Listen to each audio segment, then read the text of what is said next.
morning, dear students. Today is 1st July और देखिए 1st July beginning of the month और मैंने beginning of month से आपके लिए नया चैप्टर ऐड किया है। चैप्टर है ट्रिग्नोमेट्रिक इक्वेशंस। टॉपिक है general solution of trigonometric equations.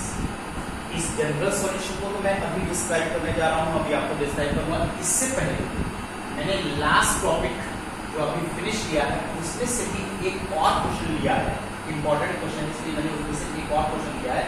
पहले मैं इस क्वेश्चन को एक्सप्लेन कर रहा हूँ, उसके बाद में जनरल सॉल्यूशन पर आना है।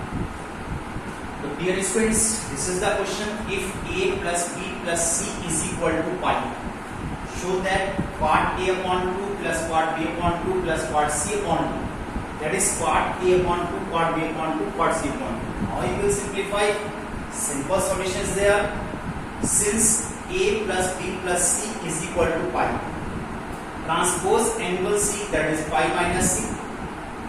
अब इस a plus b को भी आपने 2 से डिवाइड किया, ऑब्वियसली राइट हैंड साइड में भी pi minus c को आपको 2 से डिवाइड करना है।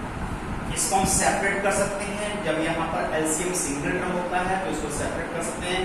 p upon 2 plus b upon 2, this is pi upon 2 minus c upon 2. Pi upon 2 means 90 degree. This is 90 degree.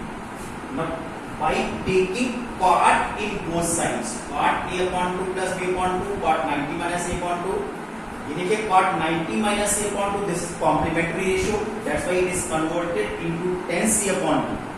और 10c upon 2, this is the reciprocal of 1 upon part c upon 2. Part c upon 2 का reciprocal है, तो आप इसको 1 upon part c upon 2 लिख सकते हैं।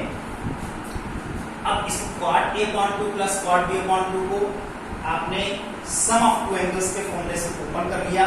part a upon 2, part b upon 2 minus 1 divided by part b upon 2 plus part a upon 2। अब केवल सिंपल क्रॉस मल्टीप्लिकेशन, बस केवल इसको क्रॉस मल्टीप्लाई कीजिए, अरेंजिंग कर दीजिए और आपके पास ये प्रूफ इसके अंदर आ जाता है। तो डियर स्टूडेंट्स, देखिए मैंने आज आपको ये लास्ट एक्सरसाइज का एक क्वेश्चन डिस्क्राइब किया है। अब मैं आपके पास आने वाला हूं general solution of trigonometric equations. तो चलिए डियर स्टूडेंट्स, अब हम देखिए यहाँ पर न्यू टॉपिक आपको स्टार्ट कर रहे हैं, general solution of trigonometric equations. इसमें सबसे पहले मैंने एक डेफिनेशन ली है, what do you mean by trigonometric equations. This is the definition of trigonometric equations. Trigonometric equations आप किसको कहते हैं? Equations which involve trigonometric functions. ऐसे इक्वेशन होना चाहिए जो ट्रिग्नोमेट्रिक फंक्शंस को इन्वॉल्व करते हैं। फॉर एग्जांपल, जैसे आपसे कहा जाता है 2x is equal to 4, तो आप कहते हैं x is equal to 4 upon 2, this is 2। ये इक्वेशन है। कौन सा इक्वेशन है? एल्जेब्रिक इक्वेशन है। मैं आपसे बात कर रहा हूँ ट्रिग्नोमेट्रिक इक्वेशंस की। तो equations which involve trigonometric functions of unknown angles. Unknown angles का मींस होता है, जैसे यहाँ पर x है, एक एंगल को रिप्रेजेंट कर रहा है, but we don't know the value of x। यहाँ पर थीटा है, एक एंगल को रिप्रेजेंट कर रहा है। These are all symbols of angles, लेकिन हमको यहाँ पर थीटा की वैल्यू पता नहीं है। Unknown angles are trigonometric equations. जो ऐसे इक्वेशंस होंगे जिसमें ट्रिग्नोमेट्रिक फंक्शन इन्वॉल्व होता है, तो उसको आप ट्रिग्नोमेट्रिक इक्वेशंस कहते हैं। अब आता है सॉल्यूशन ऑफ ट्रिग्नोमेट्रिक इक्वेशंस। यहाँ पर हमको स्टडी करना है कि इस इक्वेशन का सॉल्यूशन कैसे निकाला जाएगा। तो what is the definition of solution? A solution of a trigonometric equations is the value, वो वैल्यू है, is the value of the unknown angle, इस थीटा की वो value, unknown angle which satisfies the equation, जिसको put करने पर ये equation satisfy होना चाहिए, वो उस वहां पर उसका सॉल्यूशन कहलाता है। अब क्वेश्चन आता है कि सॉल्यूशन होते कितने हैं। देखिए क्लास 10th में आपने ये टॉपिक स्टडी किया है, लेकिन वहां पर केवल आपने एक पर्टिकुलर सॉल्यूशन स्टडी किया है और केवल फर्स्ट क्वाड्रेंट में स्टडी किया है।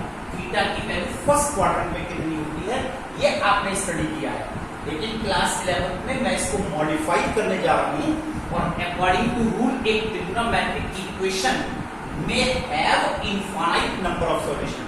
केवल एक फर्स्ट क्वाड्रेंट में सॉल्यूशन नहीं होता, इलेवंथ में आपको ये पढ़ाएंगे कि यहाँ पर इनफाइनाइट नंबर सॉल्यूशंस होते हैं, which is known as the solution of trigonometric functions। अब देखिए यहाँ पर मैंने एक और टॉपिक लिया है, दैट इज प्रिंसिपल सॉल्यूशन। उसके बाद ले रहा हूँ जनरल सॉल्यूशन। इसको आप प्रिंसिपल सॉल्यूशन कहते हैं।